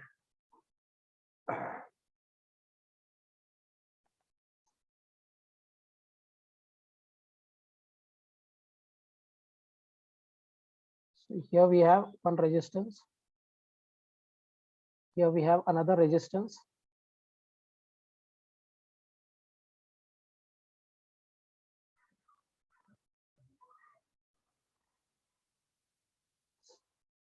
A and B. Now this is of 2 ohm, 2 ohm, 2 ohm and 2 ohm. So ये current will come from here. ऐसे current यहाँ से exit होगा. So this 2 ohm and 2 ohm are in series. So by the way ये 4 ohm हो गया और ये 2 ohm और ये 2 ohm भी सीरीज में है, तो ये भी 4 ohm हो गया. बाद में ये 4 ohm 2 ohm and this 4 ohm they are in parallel. इसका एक आप इक्विवेलेंट निकाल दोगे 1/4 plus 1/2. If you take the LCM 4 हो जाएगा.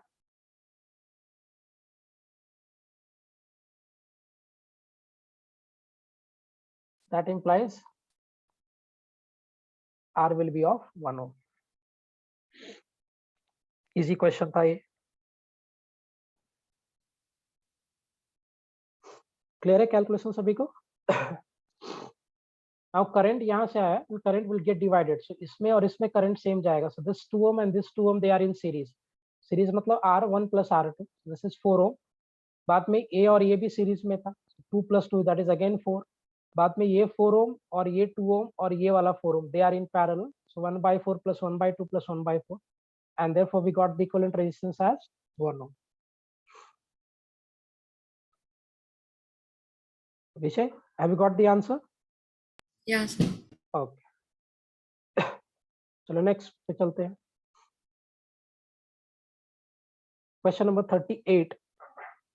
In the adjoining figure, the equivalent resistance between A and B is. A और B के क्रॉस equivalent resistance पूछ रहा है. And I'll plot the diagram.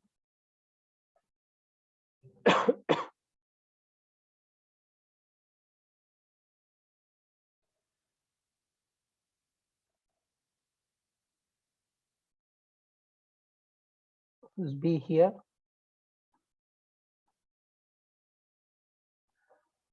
इससे एक नेटवर्क हो गया. एंड लास्टली एक इधर से और रेजिस्टेंस है.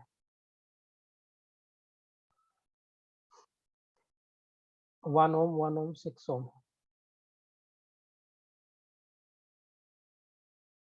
6 ohm, 2 ohm, 2 ohm, 2 ohm.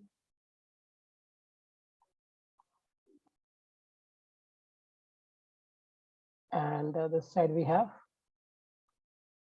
4 ohm and 4 ohm. अब देखो, so आपको A और B के क्रॉस बोला गया है, तो करंट यहाँ से जाएगा, बाइफरकेट करेगा, इधर भी जाएगा, यहाँ आएगा. बाद में करंट इधर जाएगा नहीं, ये अननेसेसरी दिया हुआ है, इसका कोई मतलब ही नहीं है. बिकॉज करंट को यहाँ एग्जिट करना है, तो करंट इधर थोड़ी जाएगा, इधर जाके कहाँ पे जाएगा, कुछ है नहीं इधर कनेक्शन.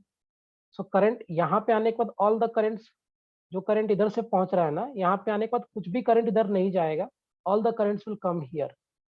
फिर यहाँ पे आने के बाद सारा करंट इधर चला जाएगा, will not go this side, because इधर जाने का कोई सेंस नहीं है. तो ये जो 4 ओम का रेजिस्टेंस है और ये जो 4 ओम का रेजिस्टेंस है, ये अननेसेसरी दिया हुआ है, इसका कोई इंपॉर्टेंस नहीं है. राइट. तो बेसिकली ये सर्किट का पार्ट है ही नहीं, सिर्फ यहाँ से आपको देखना पड़ेगा. तो करंट केम हियर, यहाँ पे आने के बाद सारा करंट इधर मूव कर गया, फिर इधर आ गया. सो 2 ओम 2 ओम 2 ओम, ये जो तीनों 2 ओम है दे आर इन सीरीज. तो ये 6 ओम हो जाएगा बाय द वे, है ना. आप अगर आप इन तीनों का ले लोगे, which is my R1, R1 कितना हो जाएगा bye the way, R1 will be 2 + 2 + 2 that is of 6 ओम. अब ये 6 ओम और ये R1 they are in parallel, उसको आप R2 से डिनोट कर लो. सो 1/R2 is 1/R1 plus of 1/6. 1/R2 कितना हो जाएगा, 1/6 plus of 1/6. That implies 1/R2 LCM ले लोगे तो आएगा 6, 1 प्लस ऑफ 1. सो 1/R2 2/6 3 हो गया, implies R2 will be of 3 ohm. अभी ये पूरे नेटवर्क का 3 ओम हो गया. Now this 3 ohm, 1 ohm and 1 ohm they are in series. So अगर आप इक्विवेलेंट निकालोगे, सो 1 + 1 प्लस ऑफ 3 4 होने कितना हो जाएगा, 5 ohm is the right answer. equivalent resistance will be of 5 ohm.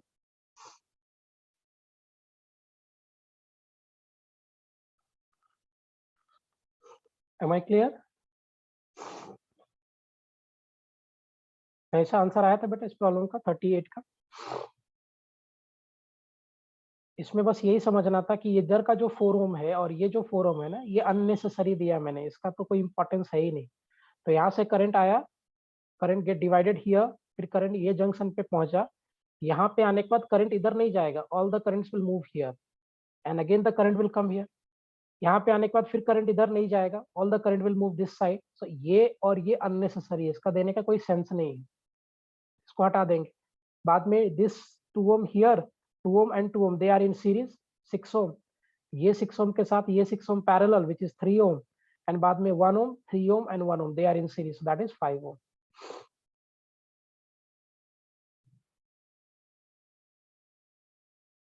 वैसा आंसर आया था तुम्हारा इस प्रॉब्लम का?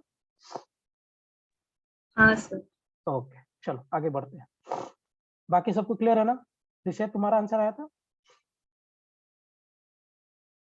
नहीं सर। ओके, अभी समझ में आया कैलकुलेशन इसका? हाँ सर। ओके, अंकिता आपको समझ गया बेटा कैलकुलेशन? ओके आगे बढ़ते हैं। दिया, Ishita, both of you clear?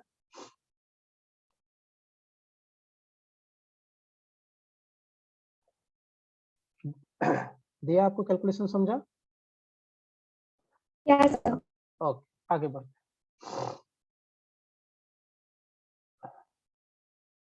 Question number 39। A uniform resistance of R and length L is cut into 4 equal parts, each of length L by 4, which are then connected in parallel combination. Then the effective resistance of this combination will be. Question में दिया है हमें that we have a wire of length L, ठीक है, length इसका L दिया है, resistance कितना मालूम है, R ओम। इसको आपने 4 इक्वल पार्ट्स में चॉप कर लिया और इनको कनेक्ट कर दिया पैरेलल में, और इसका इफेक्टिव रेजिस्टेंस अभी पूछा जा रहा है। सो सिंस इसका लेंथ L by 4 है और मुझे पता है कि रेजिस्टेंस होता है rho L by A, that is resistance is directly proportional to length. So अगर लेंथ 1 by 4 हो गया तो रेजिस्टेंस भी R by 4 होगा, R by 4 होगा, R by 4 होगा, R by 4 होगा। Now these R by 4s are connected in parallel. इसका अगर आप इक्विवेलेंट निकालोगे, सो 1 by R by 4, R by 4, R by 4, R by 4, so 1 by R equivalent, 4 by R, 4 by R, 4 by R plus 4 by R. So if you take the LCM here, कितना हो जाएगा नीचे में, R 4 plus 4 8 12 16, so R equivalent 16 by R, equivalent resistance हो जाएगा R by 16। Easy question था ये, बहुत इजी।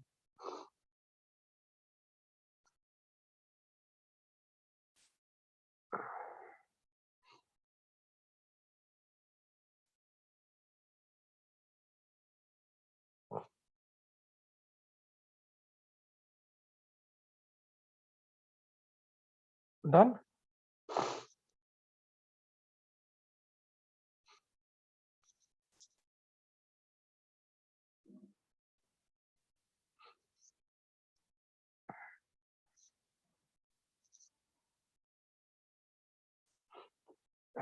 क्लियर है कैलकुलेशन? देख लो एक बार अच्छे से, डाउट आ रहा है तो पूछिए।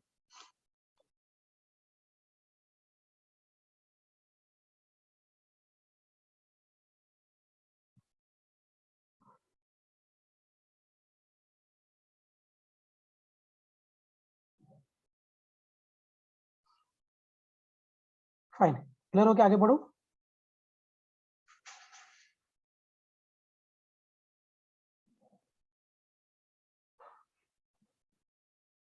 चले move forward.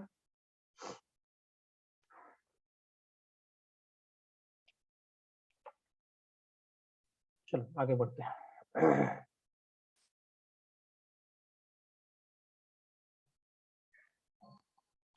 39 done. Now I'll go to question number 40.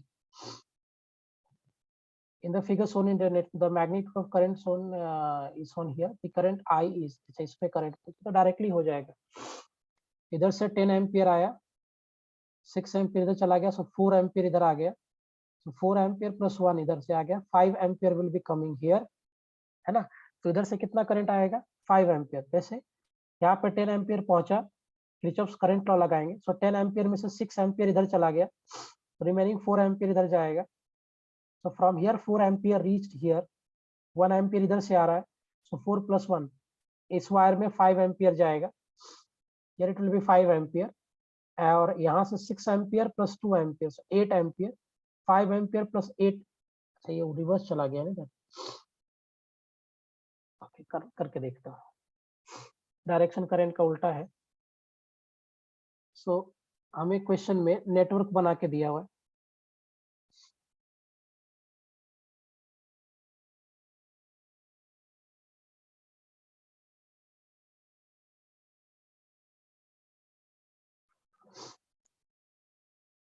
ऐसे क्वेश्चन दिया है, इधर से करंट आ रहा है 10 एम्पियर का, इधर चला गया 6 एम्पियर का, इधर से करंट आ गया 1 एम्पियर का. नाउ फ्रॉम हियर 2 एम्पियर, इसमें करंट का डायरेक्शन ये दिया हुआ है. ओके आपसे इसका वैल्यू पूछ रहा है आई, कैसे करेंगे देखिए. इधर से 6 एम्पियर आया, 2 एम्पियर आया, यहाँ पे पहुंच गया जंक्शन पे. ये हो ही नहीं सकता, ये यहाँ पे बैलेंस ही नहीं हो रहा है. ये करंट का डायरेक्शन उल्टा होगा बेटा, क्योंकि अगर करंट इधर से आ गया तो इधर से भी आ रहा है, इधर से भी आ रहा है, इधर से भी आ रहा है, तो जा किधर रहा है. करंट का डायरेक्शन ये होना चाहिए. क्वेश्चन में एरर था.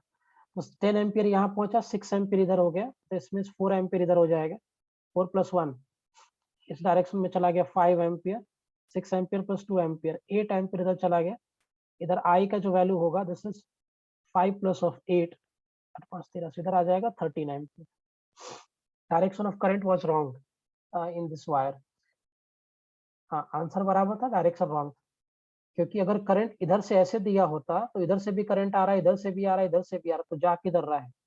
हमें ऑलरेडी पता है कि जंक्शन पे जितना करंट आता है, जंक्शन के बाहर भी उतना ही जाना चाहिए, बट यहाँ पे तो सब जगह से आ रहा था ना. That is not possible. ये करेक्ट है. ऐसा आंसर आया था तुम्हारा इस प्रॉब्लम का? हाँ सर. ओके. क्वेश्चंस में एरो गलत दिया हुआ था, it was given like this, हो ही नहीं सकता है. तो यहाँ से 10 एम्पियर आया, 6 एम्पियर इधर चला गया, 4 एम्पियर इधर हो जाएगा बाय केसीएल.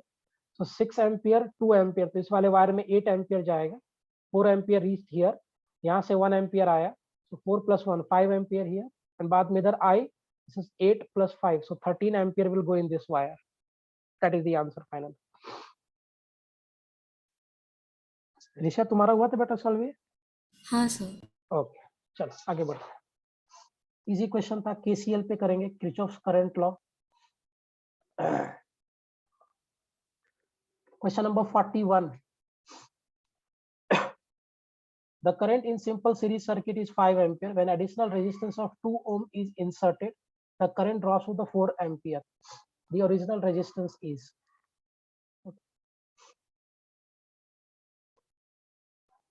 So मान लो ओरिजिनल रेजिस्टेंस आपका R ओम का है.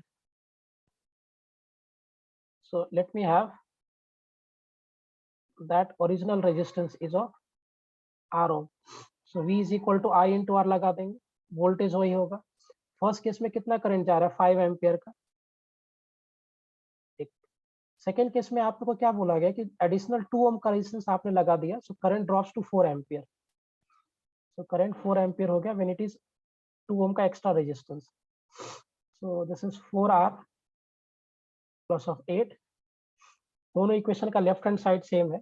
So by comparing equation 1 and equation number 2, 5R 4r plus 8, 5r minus of 4r is equal to 8. R is equal to what? 8 is the right answer.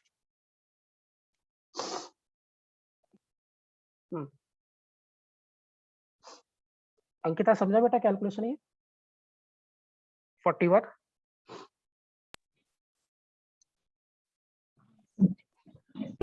Okay ऋषा तुम्हारा answer आया था 41 का?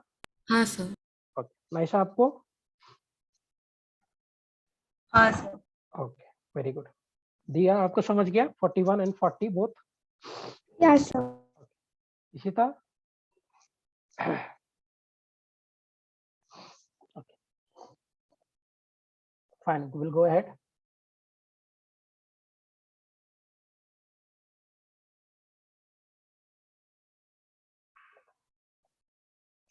Now we'll go to 42.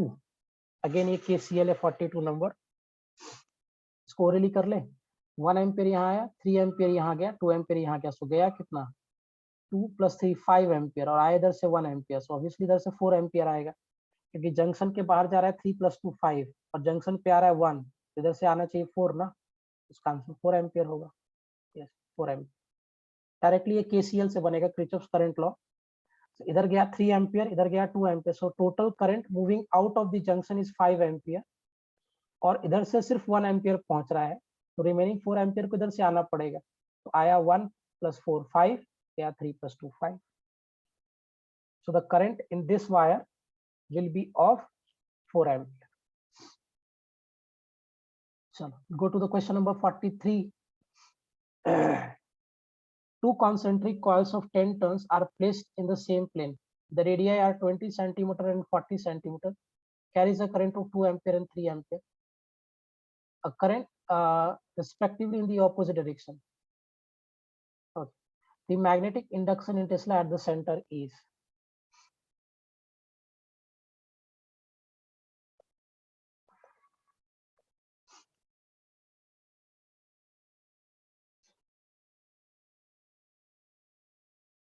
So आपको number of turns दिया हुआ कितना? 10. Two concentric coils of 10 turns each are placed in the same plane. Radii 20 centimeter and 40 centimeter है.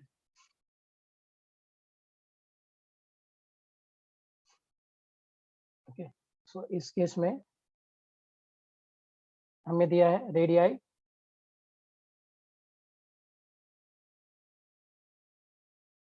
दोनों में 10 टर्न्स है. 20 centimetre 40 centimetre and they carries a current in opposite direction 0.2 and 0.3. I1 दिया है 0.2 ampere, I2 दिया है 0.3 ampere. आपसे पूछा गया फाइंड मैग्नेटिक इंडक्शन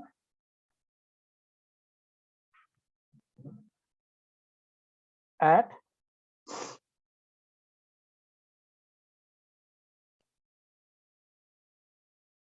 सेंटर. इसकी वजह से मैग्नेटिक फील्ड बाहर होगा. मैंने करंट ऐसा दिखाया ना, तो इसकी वजह से मैग्नेटिक फील्ड बाहर होगा और ये आउटर वाले लूप की वजह से मैग्नेटिक फील्ड अंदर होगा. पहले B1 निकाल लेते हैं. Mu naught NI by twice of R. So mu naught into 10. Current 0.2. Radius दिया 20 centimetre. So 22 into 10 raised to power 20 into 10 raised to power -2. ये तो 2 हो जाएगा. So B1 कितना हो गया? 2 mu naught by 2 into 10 raised to power -1. This will go up. So B1 10 mu naught Tesla and direction will be outward. Clear? ये हो गया. नाउ सेकंड के लिए जाएंगे. इसके लिए मैग्नेटिक फील्ड अंदर होगा, लॉजिकल बात है. सेंटर पे चाहिए. Mu naught NI by twice of R. So B2 will be mu naught into 10 into current is how much? 0.3. अच्छा एक और 2 तो रह ही गया ना इधर, by 2 हो जाएगा इधर. So that means this is 5 here, 5 mu naught Tesla, direction outward है, and this is 2 into 40 into 10 raised to power minus 2, तो B2 कितना हो जाएगा, thrice B naught 4,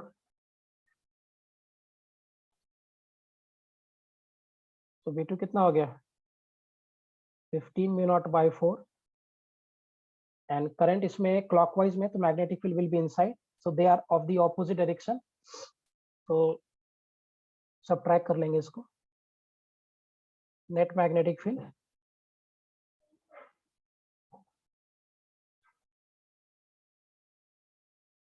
five mu naught, तो बी नेट कितना हो जाएगा 20 म्यू नॉट 5, so therefore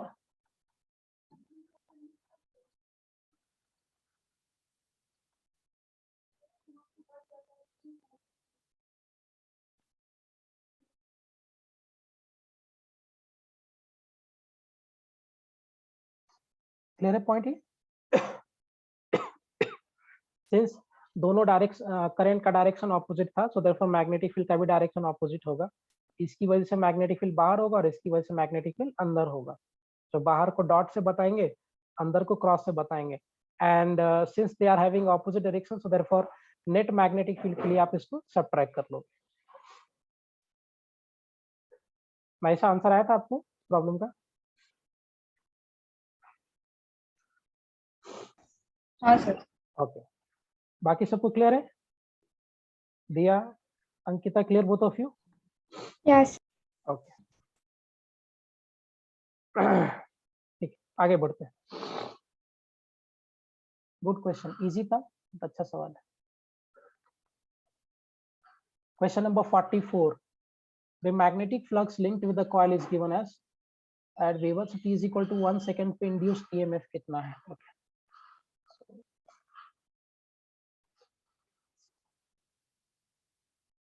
हमें दिया है magnetic flux as 5t square plus 2t plus 3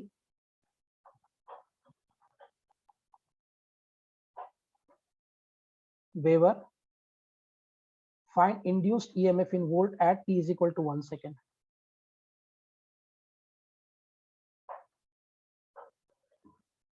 EMF at t is equal to 1 seconds. तो पहले हम EMF निकालेंगे, this is d phi by dt, Faraday's law of electromagnetic induction से हो गया है, phi 5t square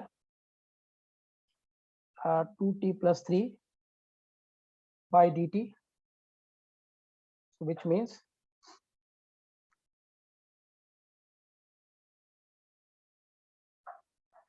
अगर हम इसको सॉल्व करेंगे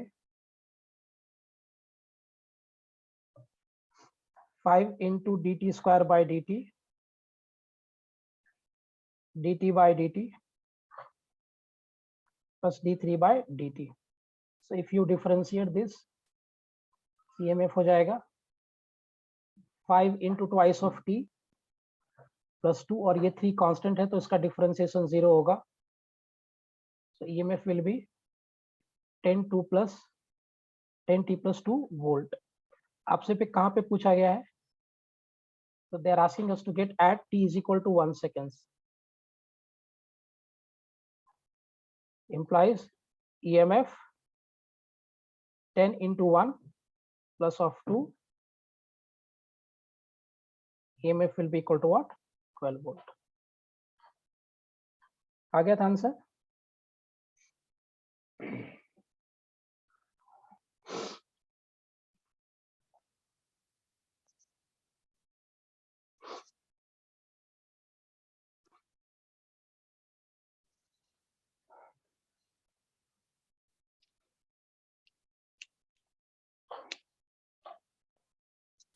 नाइस आंसर आया था बेटा आपको इस प्रॉब्लम का, तो डायरेक्टली फैराडेज लॉ पे है।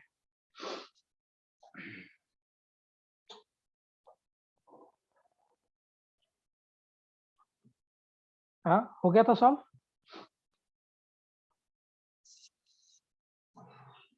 चलो आगे बढ़ते हैं. I will go to next one. Question number 45. A coil having 500 turns of a square shape, each of side 10 centimeter, is placed normal to the magnetic field as 1 Tesla. So the EMF कितना हो रहा है इसका? Okay. Magnetic field इसमें increase कर रहा है. So question में दिया है एंड नंबर ऑफ टर्न्स कितना है? 500. स्क्वायर ऑफ साइड कितना दिया? 10 सेंटीमीटर. और मैग्नेटिक फील्ड इंक्रीज कर रहा है dB by dt as at the rate of 1 Tesla per second.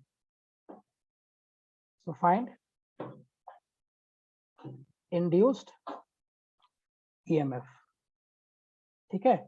So this will be equal to what? EMF होगा d5 by dt, rate of change of magnetic flux. This is from the Faraday's law of electromagnetic induction.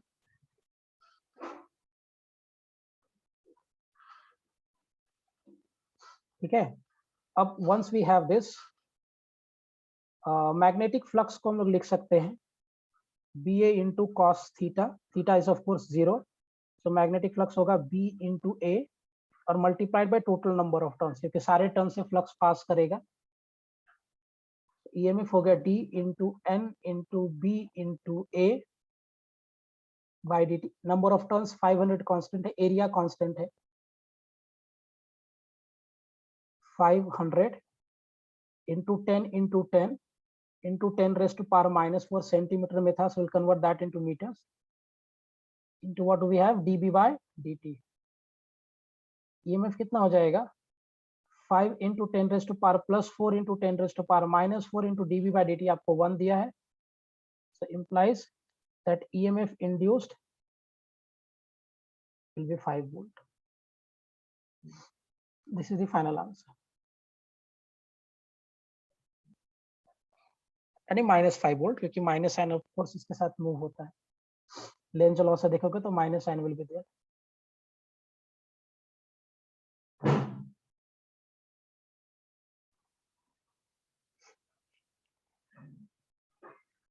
भाई साहब को answer था बेटा इस problem का? Yes. Good. Ankita समझ में है फैराडेज लॉ कैसे यूज किया इस केस में?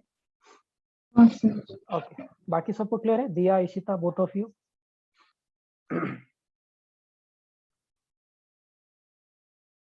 Clear? Yes. Okay. So we have completed the discussion of this test paper.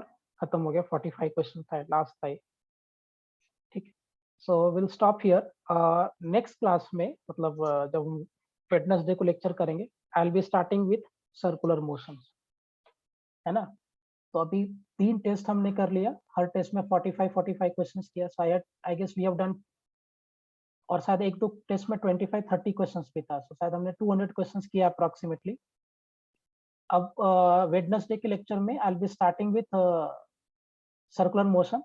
वो पढ़ेंगे, उसको सॉल्विंग करेंगे और फिर बाद में टेस्ट करेंगे. तो अभी जो भी टेस्ट होगा वो पूरा क्यूमुलेटिव होगा, स्टार्टिंग फ्रॉम जो हमने 9th में किया है प्लस जो अभी पढ़ेंगे, वो सब मिला के टेस्ट लूंगा मैं. करेक्ट. सो वेडनेसडे से will be starting with circular motion. Is it clear?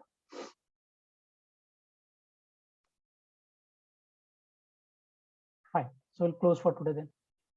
Bye.